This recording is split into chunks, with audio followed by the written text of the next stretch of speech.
के साथ ऋतु ज्ञानवानी। सबसे पहले बात बड़वानी से बड़ी खबर की। बड़वानी में बड़ा हादसा टला है। छात्रों से भरी स्कूल बस को टक्कर मारी गई। शराबी ट्रक ड्राइवर ने टक्कर मारी। स्कूल बस के पिछले हिस्से से ट्रक टकरा गई। सभी छात्र सुरक्षित हैं। सेंधवा से निवाली छात्रों को छोड़ने आई थी स्कूल बस। निवाली के व्यस्त इलाके में यह हादसा हुआ है। निवाली थाना क्षेत्र की यह घटना आपको बता रहे हैं।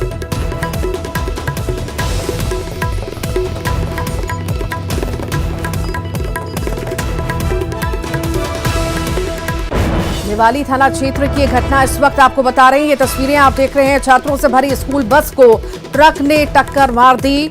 शराबी ट्रक ड्राइवर ने टक्कर मारी। और आपको बता दें कि कई सारे छात्र जो हैं बस में सवार थे।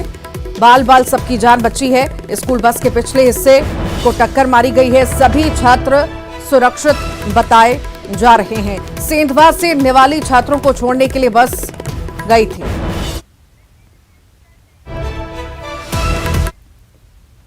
और आइए इस वक्त सीधी लाइव तस्वीरें आपको दतिया से दिखाते हैं। मुख्यमंत्री शिवराज सिंह चौहान मौजूद हैं। आज गिराने की जरूरत नहीं, नरोत्तम जी बता रहे और वो कह रहे थे कि कानून लोगों का मत मांगना, सब जगह कोई बचा नहीं, लेकिन कलाकार बहुत कैसे मांगना है, लेकिन मांगेंगे जरूर। तो जितना काय को कहते हो गृह मंत्री जी, मैं भी दूंगा जरूर। बसई में कॉलेज भी हो, नगर पंचायत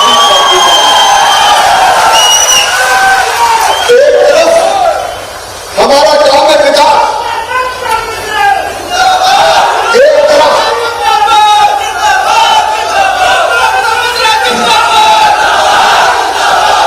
एक तरफ हमारा काम है विकास और दूसरी तरफ है जनता का कल्याण।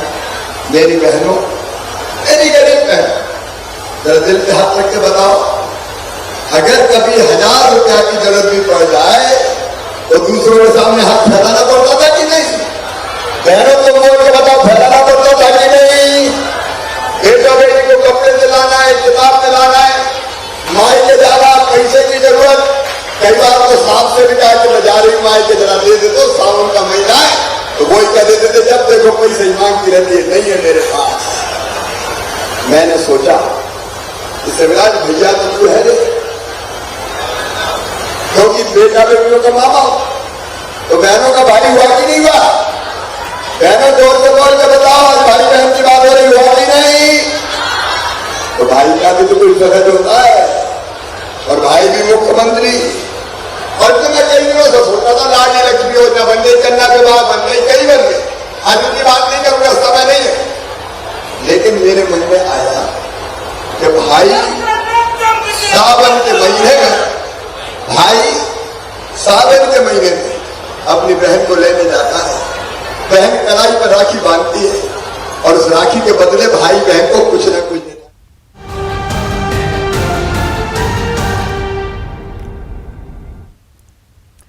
प्याज की कीमतों पर नियंत्रण रखने के लिए केंद्र सरकार ने बड़ा कदम उठाया है। प्याज के निर्यात पर 40% ड्यूटी लगा दी गई है।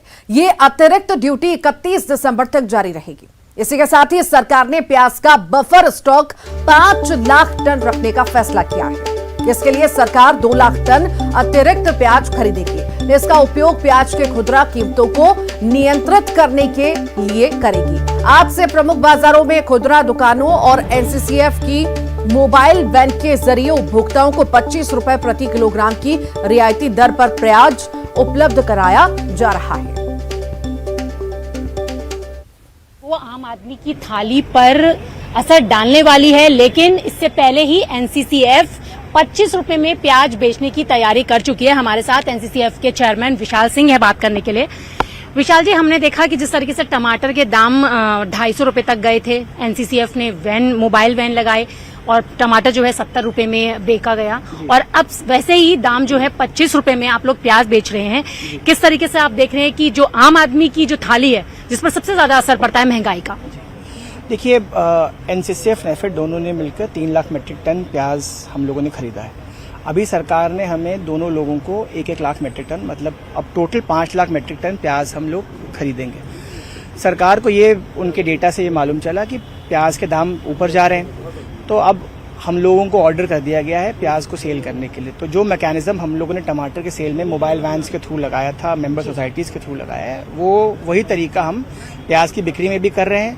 हमने टमाटर ऑनलाइन भी सेल किया था ONDC के थ्रू, हम प्याज भी ऑनलाइन सेल करेंगे। एटलीस्ट मैम 30 से 40 रुपए का फर्क है टमाटर के बीच में, और प्याज के बीच में भी मैम 30 रुपए के आसपास का फर्क है। कितना प्याज आपने लिया, कब तक चलेगा? मैम मैंने 1 ही केजी लिया है जो कि 1 हफ्ते तक चल जाएगा। अब मैं फिर नेक्स्ट वीक ही देखूंगी। तो मतलब अब राहत है कि 25 रुपए में प्याज जी मिल मैम, जाएगी। बिल्कुल। थाली से टमाटर की तरह प्याज नहीं गायब होगी। हाँ जी मैम, उम्मीद है। मैं प्याज लेने आई हूँ। यहाँ पे प्याज के काफी कम रेट हैं। कल ही मार्केट गई थी, 45 रुपीज केजी मिल रहा था द्वारका में। अब ये बड़ा राहत मिली हमें कि आप ये लोग हमें 25 रुपीज केजी दे रहे हैं। I am thankful to the government. Khandwa में किसानों ने केंद्र सरकार के फैसले का विरोध किया। बड़ी संख्या में प्याज किसान कलेक्ट्रेट पहुंचे, जहां उन्होंने सांकेतिक धरना देकर गीत गाए और नारे लगाए।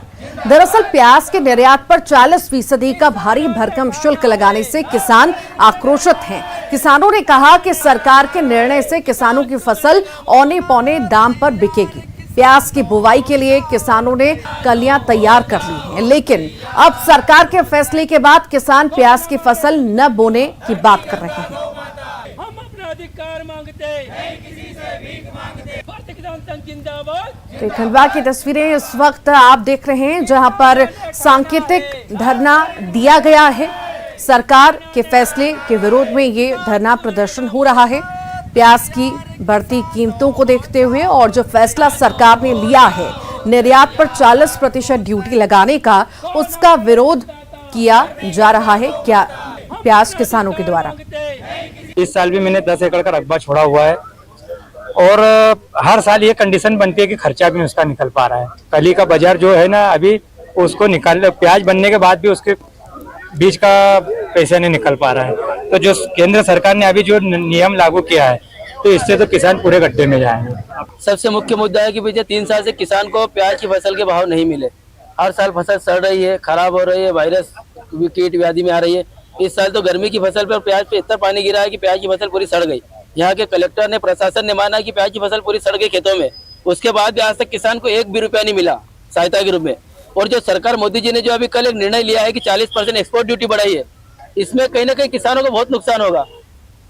और ज्यादा जानकारी के लिए अमित जायसवाल हमारे साथ सहयोगी खंडवा से जुड़ गए हैं। अमित, विरोध प्रदर्शन हम देख रहे हैं प्याज किसानों द्वारा कि आखिर निर्यात पर जो 40% की ड्यूटी लगाई गई है वो क्यों है, उनके द्वारा सवाल किया जा रहा है।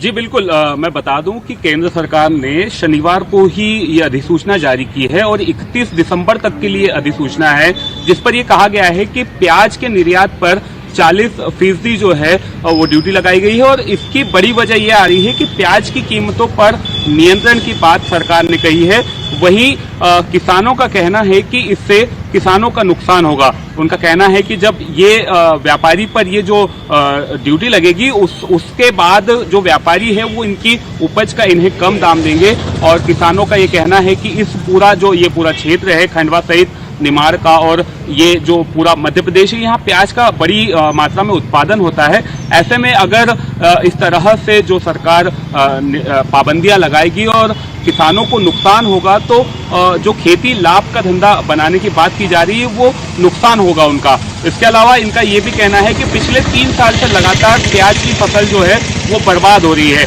अभी हमने गर्मियों में भी देखा था कि किसानों को प्याज सड़कों पर फेंकना पड़ा था, उचित दाम नहीं मिल पाया था क्योंकि बेमौसम बारिश हो गई थी। तो एक बार फिर से किसान ये कह रहे हैं कि हमने कलियां तैयार की है। अब एक बार फिर से प्याज की फसल लगाने का मौसम आया है, लेकिन इस तरह के निर्णय किसानों को हतोत्साहित कर रहे हैं। किसान कह रहे हैं कि जो हमने कलियां तैयार की है, काफी मेहनत की है और अब 60 से 80 हजार रुपए प्रति एकड़ पर हम जो है खर्च करेंगे, तो वो किसान अब जो है ये कह रहा है कि हम फसल लगाए या नहीं लगाए, कि सरकार को फैसला बदलना चाहिए। इस तरह की बात आज किसानों ने की। खंडवा के कलेक्ट्रेट आकर उन्होंने सांकेतिक धरना दिया, यहाँ गीत भी गाए और इसके अलावा नारेबाजी भी की है। अमित, अगर हम कीमतों की बात करें, जिस तरह से टमाटर ने रुलाया, अब प्याज रुलाने लगा है, कीमतें बढ़ रही हैं। सवाल यहां पर यह भी उठता है कि सबसे ज्यादा उत्पाद करने वाला प्याज का भारत देश है, आखिर यहां पर कमी क्यों पड़ रही है? एक्सपर्ट्स क्या कहते हैं इस बारे में?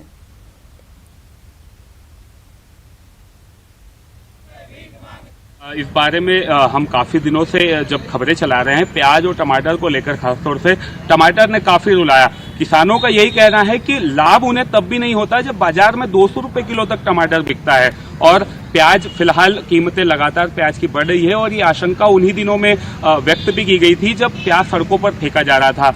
एक्सपर्ट से हमारी बात हुई, उनका कहना है कि इस तरह की चीजें जो है, प्याज खासतौर से जो ये पूरा क्षेत्र है, यहाँ पर कोल्ड स्टोरेज नहीं होने की वजह से ये स्थिति बनती है कि किसान अपना प्याज जो है संभाल कर नहीं रख पाता है, और उस वजह से जब प्याज निकलता है तो उसे बेचना पड़ता है। औने पौने दाम पर वो प्याज बेच देता है, उसके बाद इस तरह की स्थितियां बनती है। और अब किसानों का खासतौर से यही कहना है कि उनके साथ ये नाइंसाफी होगी अगर इस तरह का सरकार निर्णय लेती है। सरकार को अपने निर्णय पर पुनर्विचार। ठीक, बहुत बहुत शुक्रिया अमित। मौसम चुनाव और बारिश दोनों का है। वैसे चुनाव के लिए तो माहौल बनाया जा रहा है, लेकिन बारिश के मौसम में बारिश ना होने से लोग जरूर परेशान हैं, और इसी परेशानी में याद आ रहे हैं गधे। जी हां, सही सुना है आपने। क्यों और कैसे आ रही है गधों की याद, आइए देखते हैं। कहावत तो आपने सुनी होगी कि गधे गुलाब जामुन खा रहे हैं, लेकिन यह सच हो गई मंदसौर में, जहां स्पेशली गधों को गुलाब जामुन खिलाए गए। इनके लिए ऑन डिमांड गधे आए और साथ ही उन्हें खिलाने के लिए गुलाब जामुन भी। पर ऐसा हुआ क्यों? दरअसल मौसम बेईमान हो चुका है। बारिश के मौसम में सूखा है, बादल आते हैं और बेरुखी दिखाकर चले जाते हैं। फसल भी सूखने की स्थिति में है, और इसीलिए ये टोटका किया गया ताकि इंद्रदेव प्रसन्न हों। मजेदार तो ये रहा कि चंद्रपुरा इलाके में जैसे ही गधों को गुलाब जामुन खिलाए गए, बारिश भी हो गई। वैसे एक टोटका और है, और वो है बारिश के वास्ते जनप्रतिनिधि को गधे पर घुमाना। इलाके के लोगों ने भी रात में मुक्तिधाम पर ये टोटका किया ताकि बारिश हो सके, अच्छी बारिश। इसके अलावा बारिश की चिंता को लेकर लोगों ने शमशान घाट में गधों पर हल जोता और अर्धनग्न होकर वहां टोटका किया। गधों को लेके घर के पूजा अर्चना होती है, तो ये पूजा पहले गुप्त होती थी। मालवा क्षेत्र के अंदर एक कहावत है कि यहाँ पे जो भी क्रिया की जाती है उसको भगवान इंद्र प्रसन्न होते हैं और अच्छी क्षेत्र में बारिश की जाती है। हमारे पूर्वजों ने हमको बताया कि इस तरीके की पूजा अर्चना करने से बारिश होती है, तो हमने भी उस क्रिया को अपनाया। उसका परिणाम हुआ कि 3 दिन बाद बारिश हुई अच्छी, जिससे किसानों के चेहरे पे खुशियां आए, व्यापारियों के चेहरे पे खुशियां आए। उस खुशी को देखते हुए और इंद्र देवता ने जो कृपा की, उसके लिए आज हमने 1.25 किलो गुलाब जामुन गधों को। पुराने लोग कहते हैं कि गधा गुलाब जामुन खा रहा है, केवल ये कहावत अपन ने सुना ही थी, और आज हमने ये सब मिलकर गांव वालों ने और यहाँ के जिन्होंने क्रियाएं की थी, जिन्होंने तांत्रिक क्रियाएं की थी, गधों को बुलाया था और गधों से हल जोता था, तो उनकी वजह से भगवान इंद्रदेव प्रसन्न हुए हैं। और प्रसन्न हुए तो पानी भी आया, पानी आया तो किसानों के भी चेहरे पे हंसी आई, और आज फसलें भी खिलखिलाती हुई नजर आ रही है। उधर श्योपुर में चुनाव से पहले नेताजी लोगों से ये कहते हुए नजर आए कि उन्हें गधे पर बैठाया जाए, श्मशान ले जाया जाए। नहीं नहीं, ये कतई मत सोचिए कि विधायक जी अपने ही परफॉर्मेंस से खुश नहीं हैं, बल्कि ये भी वे क्षेत्र के लोगों के लिए कर रहे हैं। वजह है बारिश। तभी तो कांग्रेस के विधायक बाबूलाल जंडेल खुद आगे आकर जनता से ये मांग कर रहे हैं, और ये भी बता रहे हैं कि ये टोटके का आइडिया उन्हें आया कहां से। एक मैंने वीडियो देखा, तो एक टोटका है इंदौर का है, जो मुखिया को गधा पे बैठान के जुलूस निकाला। और इसी के साथ ही इवनिंग एजेंडा में फिलहाल के लिए इतना ही।